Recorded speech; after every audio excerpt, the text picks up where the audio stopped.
One other like kind of tricky problem, I actually just got back from the local first conference, and this is a big topic, is just dealing with like versioning of workflows. And a few years ago, I actually worked at Oxide Computer Company, and they had this same sort of thing because they have a control plane. And when your data model is evolving, so like let's say the workflow is evolving, and you've got these in-flight streams, or maybe a service has crashed and it's like in the event log, but things have changed now. Like, how do you deal with that versioning conundrum? Like, what does that look like? So first, before even going how we solve that, we should realize that an alternative is that ad hoc system which doesn't even have story around versioning, right? Like, okay, you have these 50 components, multiple databases, multiple schemas, multiple services, and now try to move that ship in the right direction. With durable execution, you have very explicit ways to deal with versioning, right? And there is very clear story.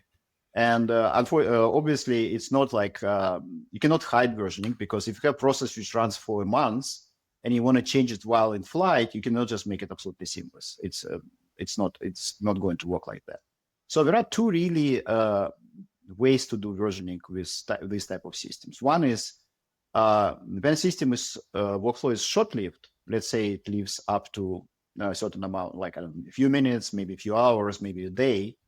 You can run multiple, practically you pin the version of the workflow to a specific version of code, right? You practically say, I start this workflow in version 1, and I have set of processes which support version 1, set of workers. And I will keep this set of processes around for as long as workflows with this version are open. So it works pretty nicely if you have short workflows, because again, you don't need to run too many of those.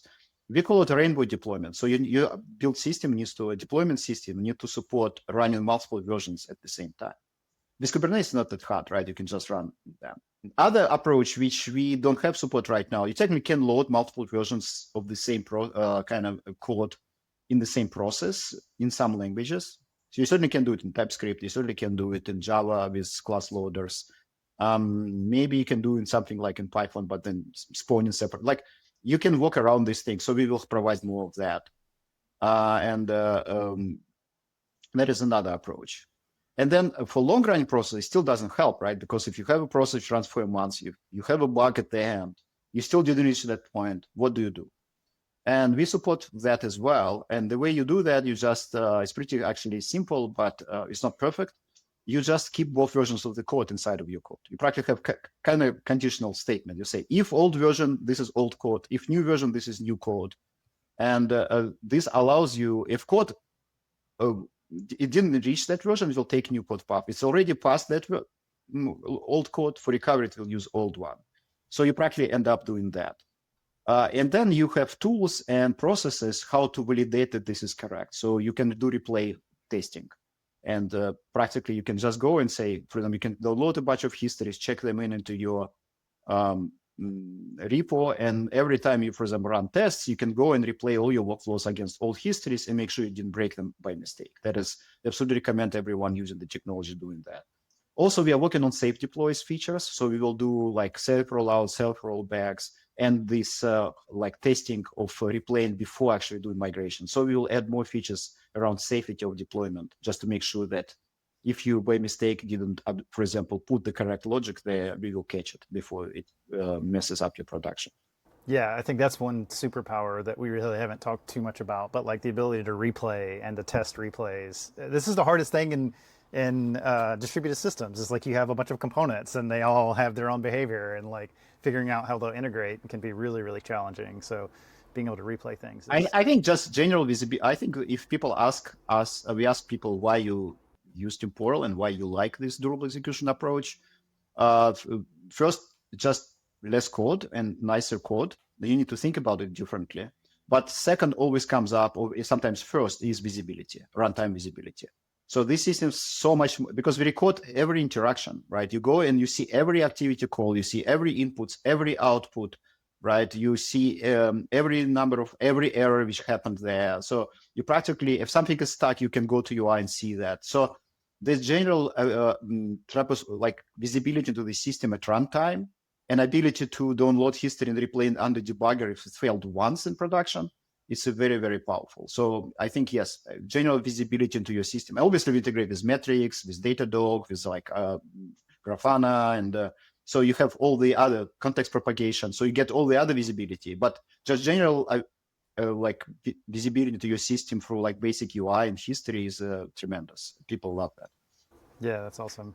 I want to ask one more technical question before kind of we move on and talk a little bit about like open source and open source business models. But an important part of the temporal experience, building these durable execution engines, is to be able to access or write code in the language which your application is written in. And you'll have a pretty extensive set of SDKs, so Go, Java, Python, TypeScript, .NET, PHP, Ruby. Like you're covering a lot of, especially like the web world basis there. But like, what does it require to support a new SDK? Is there anything special that a language has to exhibit, or is it just like a matter of porting like internal APIs and stuff? And so the main requirement for workflow code is to be deterministic. Deterministic means that this code, every time you execute that, you need to end up in the same state, right? So unless you fully own the runtime, and it's possible, something like WebAssembly can do that. If WebAssembly was more mature framework with more languages, we would support it by now. It's just that most people don't use it in production. And every language, we need to figure out how we are going to execute code deterministically.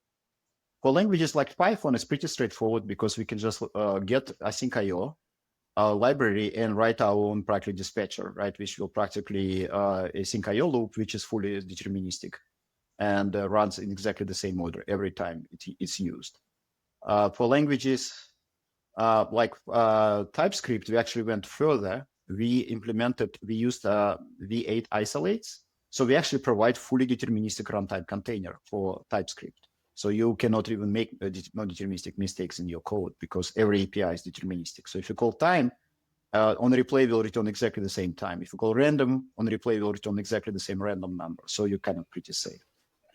For language like Java and Go, it's harder because they're multi-threaded. We want to support multi-threaded code. So we had to practically write our own dispatcher, which will dispatch your threads one by one in exact order.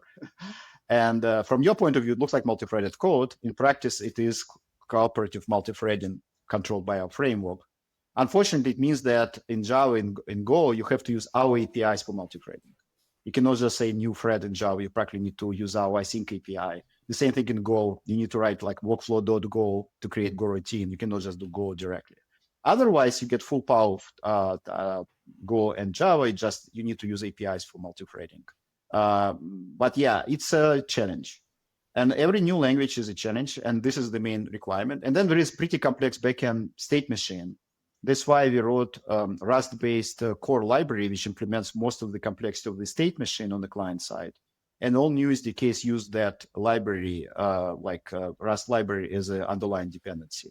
So practically Python, .NET, what was the other? TypeScript, they all rely on, and Ruby right now, rely on that Rust core library. Unfortunately, we still don't have Rust SDK. A lot of people ask for it. We certainly will have it one day. It's just prioritization issue when we get time. Because implementing every SDK is certainly very, very challenging. One thing I saw is that a lot of our competition, they probably still don't realize how much effort is to be like multi-language. A lot of them just single or two languages. And yes, it's price we have to pay and for meeting developers where they are.